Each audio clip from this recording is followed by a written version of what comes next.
Hey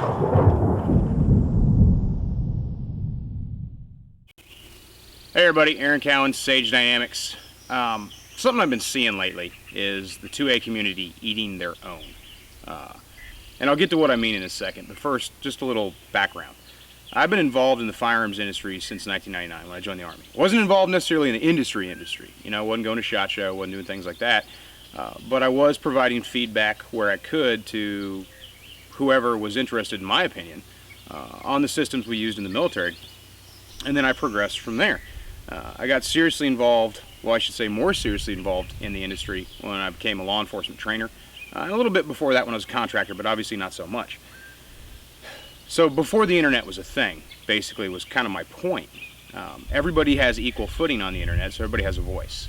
But not everybody has the same level of experience, and not everybody has the same level of expertise. But we are becoming a more intelligent shooting community, but we're also becoming a little bit more quick for knee-jerk reactions and, like I said before, to eat our own. We'll see somebody do something, and just because we don't understand it, or it's out of context, or it's not what we're used to, or it's not what this guy teaches, or it's not what this company makes, we're just going to attack it. And sometimes that's perfectly justified. Sometimes there's this blatant reason to just shut somebody down for doing barrel rolls out of trucks, or doing combat rolls on the range, or carrying a Glock in a sock, or whatever. And it's all matters of opinion, but when the actual identified experts weigh in, sometimes they're treated with respect, sometimes they're just destroyed, and sometimes the conversation just devolves into someone eventually comparing somebody else to Hitler. Sometimes it's warranted, but usually it's not.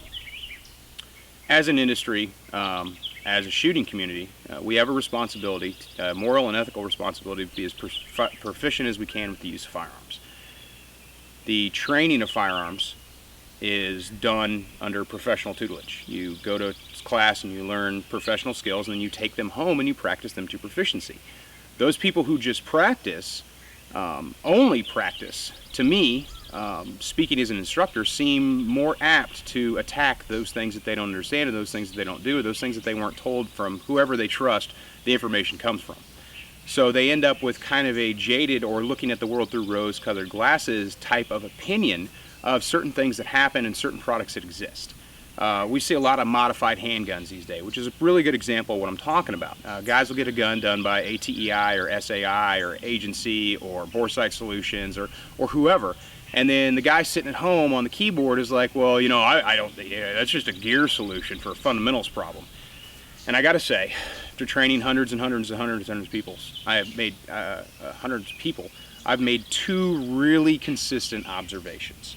The first observation is the people who spend the money on those kind of guns are the people who are going to come to classes. That's weird, right? You figure they're just looking for gear solutions to fundamentals problems, right? Some of them are. You know, I don't want to be too sarcastic about that. Some of those people really are out there thinking that gear is going to fix their problems, and that's as old as time. But sometimes gear really does fix your problem if your problem is so high functioning enough that someone else can't even reach your level of problem. If you can outshoot your gun, and there are people out there who can, performance upgrades make sense. If you want to shorten your learning curve, there are modifications that can be done to a firearm to allow the learning curve to be shorter. If you don't train and you only know what you know, then you probably wouldn't understand this. Think of it like, you know, driving. Most people watching this probably have a driver's license, but I think you're pretty sure that you drive better than most of the people you yell at on the road. But you can recognize the fact that a NASCAR driver probably drives better than you. Might hurt your pride a little bit, but you can make that recognition. Now, there's also some people out there say, well, you know, if you put me on that track, I could totally do it. No, you couldn't. And that's kind of my point. There are, and you know, pride and participation trophies aside, there are levels of performance. And sometimes I see the people at the lower level of performance, or the unknown level of performance, because to be honest, I don't know how well some of these people shoot, but I get a sense of how often they train based on some of the commentary they get involved in. There is a level of performance. So if you're driver's ed and this guy's F1 and he decides he wants slide cuts and he wants to lighten his gun up and he wants an RMR and he wants a trigger job and he wants all this, who are you to really say anything about it? Again, this is my opinion. I shoot Agency. I love Agency guns. My everyday carry is an Agency 19 with an RMR and an X300U. That's my everyday carry. It's not because I wanted a race gun, it's because there are significant improvements made to the firearm that got me past my problem. I wanted to run the gun a little bit faster. Need a new trigger for that. I wanted to keep the gun flatter under recoil. I go to the gym, so that's obviously not an issue. But Agency has an accelerator cut, which allows me to apply downward pressure on the thumb outside of what normal guns allow you to do based on their design. The RMR allows me to shoot in more adverse conditions and with a higher degree of precision accuracy at variable ranges. These are definitive identified improvements to the firearm frame. I shoot a lot. The students I see in classes that show up with RMRs and frame cuts and race triggers and all this other stuff, they shoot a lot too. And they have I would say, almost a more deeper understanding of what problems they face in their fundamental and their self-defense training than someone who doesn't train. You only know what you know, and you don't know what you don't know. But you also can't learn unless you're willing to accept that you don't know something. If you think you know everything there is to know about shooting, then I can't train you, and neither can anyone else. Open minds are important. When it comes to eating our own, we attack someone based on their personal preferences. I was involved in a recent conversation where someone was berating another guy for carrying a suppressed SBR in his vehicle. That's his life. That's what he wants to do. He made an intelligent decision. Based on the conversation, I came to the conclusion that the guy actually made an intelligent decision to do that. Oh, well, they'll throw you in prison. Well, look at this. It's a self-defense. If he uses the weapon in a self-defense shooting, if he's justified in the use of lethal force, then the tool he uses to do it with is irrelevant. He could rip Rosie O'Donnell's arm off and beat the guy to death with it. Now, he might be charged separately for removing Miss O'Donnell's arm, but the self-defense itself would still be legal in the eyes of the law. Now, we all worry about civil cases, and this has been talked to death about triggers and night sights and ammunition and all these other things. Look, in a civil case, if you find yourself in a civil case, and again, I'm not a lawyer, but I know this from experience and from talking to actual lawyers, anything can be submitted to court. Anything can make it into the trial. It's up to your attorney to make sure certain things that are irrelevant to the decision don't make it into the trial. And if, say, you do use a suppressed SBR, there are definitive advantages to suppressors, especially hearing loss, hearing attenuation, and SBR, maneuverability. Those two things are very easily explained if your lawyer knows what he's talking about. And if you find yourself in a civil case in a self-defense shooting, it's kind of up to your lawyer to learn those things so he can best defend his client in, civil proceedings. Granted, civil proceedings kind of suck because the jury only needs to be 51% sure you're liable in order for you to lose money. But if you use a suppressed SBR in self-defense, the suppressed SBR is in your legal possession, there's no criminal issue. I don't know where people keep getting this idea that there's some kind of criminal issue if you use an SBR for self-defense. Is it the best choice? I don't know your life, but I'm not going to eat my own when someone else says, you know what, I'm going to roll with a suppressed SBR, or I'm going to roll with an SBS, or I'm going to roll with a suppressed handgun. It's his decision. I'm not going to get all worked up over his life choices, because what I would do at that point is project my experiences and my opinions and my biases onto his lifestyle and his decisions. I don't even know what the guy does for a living. I don't know what kind of neighborhoods he finds himself in. I don't know what kind of things happen in his life to make him think he needs that.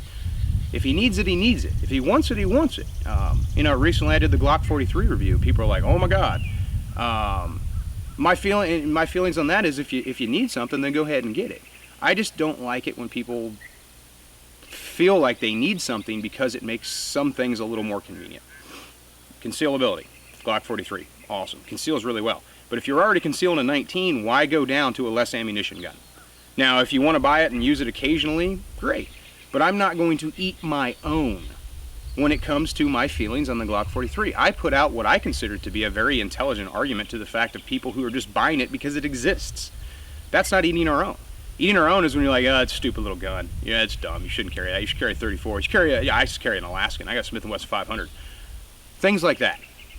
Any kind of vertical we introduce into the conversation kind of lessens us as a community. And we all know that the Second Amendment is the only amendment that's constantly under attack. So instead of fighting among our own and being reactive to situations that occur, let's try to be a little more proactive. I can't identify any single one issue, but the whole SBR and the suppressor and triggers and sights and all these other things that are constantly argued in gun shops and gun shows and on the internet forums, ARFCOM, and I'm sure there's more. Can't think of them right now. If we try to have an intelligent conversation and use this excellent means of communication to do that. I think as a community we'll be a lot better off than if we just jump on something because it's not what we do, or it's not what we don't understand, or it's not what my buddy in the gun shop says I should do. As a community, I think we can get along a whole lot better if we throw some of the petty arguments aside and focus on the issues and focus on someone's understanding. Now, we all know when somebody's way outside their lane. They're like, yeah, I got a sawed-off Mosin and got, and I'm not worried about the paperwork, and I keep it under my bed, and I got some night vision goggles, and those guys. Everybody knows those guys. Everybody knows the guy who's got every single piece of gear possible on his rifle, but he never trains. But I also know the guys who have, through experience and practice, identified enhancements to their weapon systems that make them shoot better or allow them to shoot to a higher degree of problem than other shooters have. If you're going to squabble over the price of an XD or a Kimber, I'm probably not going to see you in a class. But if you're the kind of guy that's like, you know what, I want my gun to be as effective as possible, so I'm going to go ahead and get a light bearing holster, and I'm going to carry a handheld light, and I'm going to think about this RMR to see if it's going to make me shoot faster and more accurately. In self-defense shooting, fast and accurate is where it's at. I want to shoot as many bullets as I can, as fast as I can, and I want every single one of them to go where I want them to go. Any enhancement I can make to the weapon to allow it to be more accurate is something I'm going to look at doing. It's physiology. Some of these enhancements that some people say are Gucci or race gear actually help the human body run the gun better. It's ergonomics, it's physiology, it's working with the eye, working with the hands, working with gross and fine motor skills, what have you. Some of those things exist for a reason. So next time you see somebody post something, and this is, I'm taking my own advice as well because I've knee-jerked reaction before. My goal and my advice to you, and what I would hope you would do, take my suggestion if you're willing to listen to me, is instead of eating our own, let's find out where they're coming from, and let's find out why they did what they did. If someone buys a $3,500 Salient Tier 1, I'm sure, I don't know if that's how much they cost, why did they buy it? If they just bought it because they want to safe queen and look cool, guess what? That's their money. But if they bought it and they tell you, this is why, I wanted to do this faster, this helps me do this faster, I was able to round the edges a little bit here because of this enhancement to the gun. Same with Agency or ATEI or any of the other companies out there that add value-added products. I like to see that because it shows me a thinking shooter. I want problem solvers. So if you get to a point in your shooting career or your shooting practice or your occupational or whatever you like, where you need an enhancement to get past a roadblock. If you can only take that corner at 85 miles an hour, but if you change out them springs, you can hit it at 90, that makes sense. It's physics, it's physiology, it's science, and it's common sense. I'm Aaron Cowan with Sage Dynamics. Converse accordingly.